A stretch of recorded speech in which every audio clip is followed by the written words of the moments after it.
Hi, everyone. Thanks for tuning into my presentation today. My name is Carrano, and I'm a second-year PhD student at the University of Massachusetts Dartmouth School for Marine Science and Technology under advisor Steve Cadrin, who is also my co-author here for this work.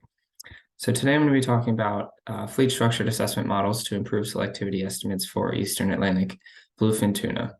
This is work we originally prepared for the 2022 assessment for Eastern bluefin, but we had to take a little setback due to some issues with our data.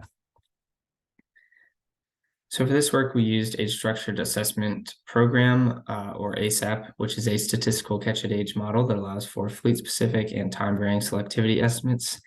ASAP was originally developed in 1998 by Legault and Restrepo for application to Western Atlantic bluefin tuna. And there it was used to demonstrate how a relatively simple or more complex ASAP application would compare to the VPA that was being used. A simple application in that case being single fleet and limited selectivity blocks, or more complex application being more fleets or more selectivity blocks.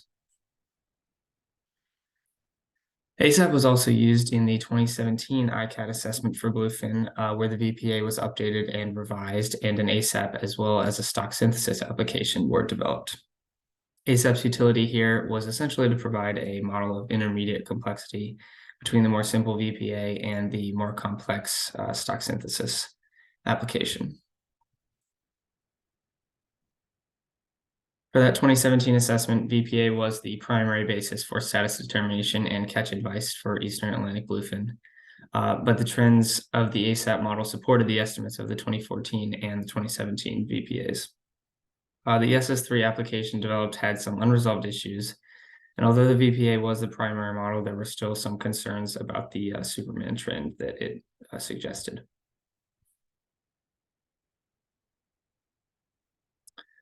For the 2020 assessment of bluefin, status determination and advice were based on both the VPA and the ASAP. The SS3 application was not updated this year.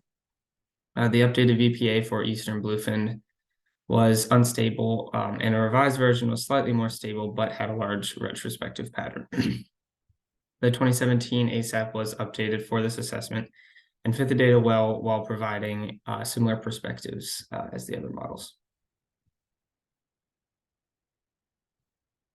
So for the 2022 assessment, the group explored a range of models, including VPA, stock synthesis, and ASAP.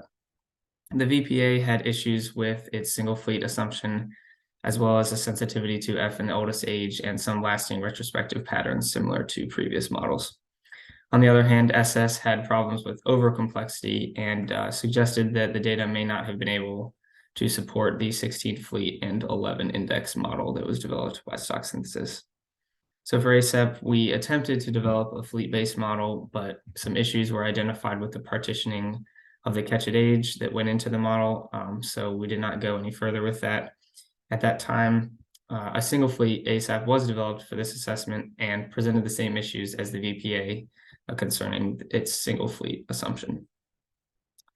The ASAP also had issues because it did use a very rough index selectivity estimates, and the external review for this assessment did suggest further development of a fleet-based ASAP model. So once we were able to get the issues with the catch-at-age sorted out, we were able to do that, to go further with that. The objectives of developing this fleet-based ASAP were primarily to improve selectivity estimates for the fishery by separating catch by fleet, as well as to better inform those rough index selectivity estimates that were used in a single fleet model by linking the index selectivities to their respective fleets. The process for doing this included a series of 2 fleet models used to determine the selectivity of each index fleet. Then each fleet was added sequentially into our final multi-fleet model. So just to visualize that process, that workflow a little bit, I have this graphic here. So the final model was developed iteratively, whereby each index fleet, the total catch, was separated out into a series of 2 fleet models to explore appropriate selectivity models for each index fleet. Index fleets were prioritized because of their advantage of linking the fleet selectivity to the index selectivity and improving those estimates. So with each of those 2 fleet models, We were then able to build one at a time a 6-fleet model that included 4 index fleets, the Mediterranean purse seine fleet, and a composite other fleet, the leftovers. The Mediterranean purse seine fleet was added because it composed more of the total catch than the 4 index fleets combined. So we also did try to take this one step further and develop 7 fleet models by adding on the Croatian purse seine fleet and the Norwegian purse seine fleet separately as a 7th fleet. These models weren't seen as improvements on the 6th fleet model, as they didn't account for more than a 1% increase in the total catch accounted for, and didn't really change the estimated selectivity of the other fleet.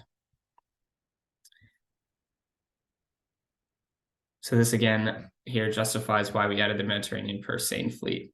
So without the purse seine fleet in our 5-fleet model, we only account for 22% of the catch. But with the purse seine fleet added, we're now accounting for 53% of the total catch. So to get into some results from the fleet-based model, this is the estimated SSB trend compared to other model runs from the 2022 assessment. The 6th fleet ASAP in green showed very similar trends to the SS3 model, but these two models did show a slightly different perspective of biomass during the historic period. You can see the difference here, and we'll get back into that a little more later. So this graph compares fishing mortality estimates from the single fleet ASAP, the blue line, and the multi-fleet ASAP, the orange line. Note that this is apical fishing mortality, so the reported ages are different between the two models, but you can see they do still follow a similar trend.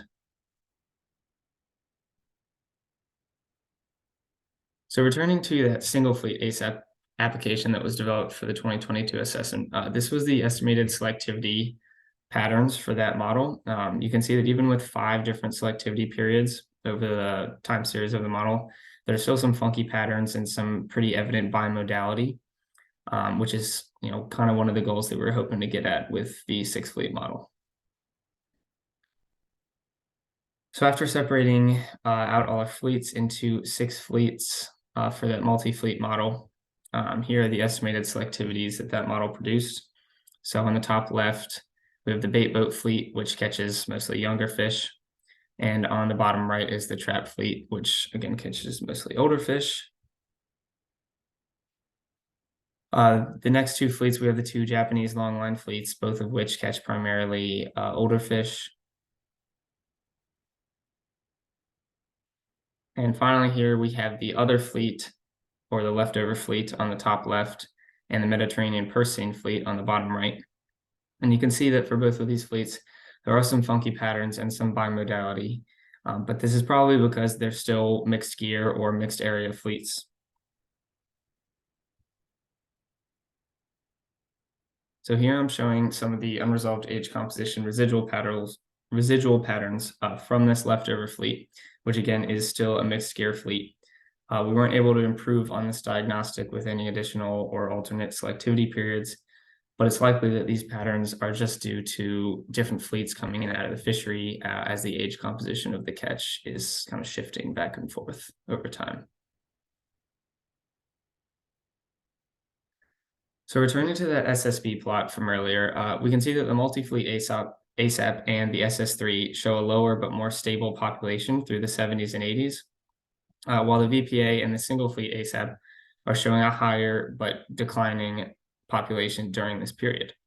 So this finding suggests that historical perceptions of biomass are likely sensitive to fleet structure in these assessment models. And just to expand on that finding a little bit, I did some explorations testing which of these intermediate models. So I tested some of the intermediate models that were used to build up to the 6th fleet model to see if we could figure out which fleet or fleets were the ones that kind of changed that perspective in that historical period.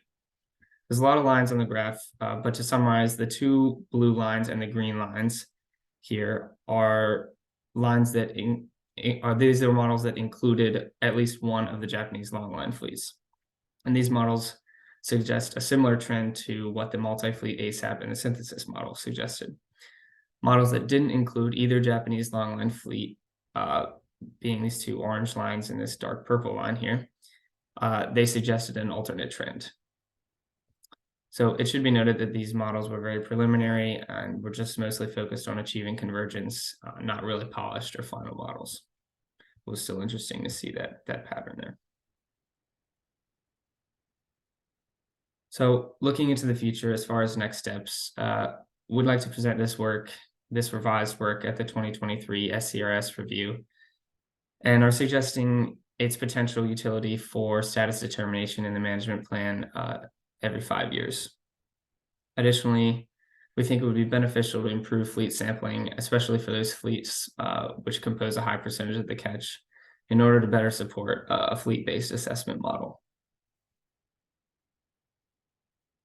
With that, I'd like to personally thank Steve for all of his work on this with me, as well as all of our other collaborators, JJ, John, Matt, Lisa, and a number of other ICAT scientists that were able to make this possible for us.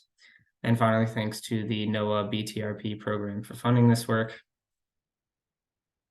Yeah, and with that, thanks everyone for listening. Please feel free to reach out to me or to Steve with any questions or any feedback. Thanks.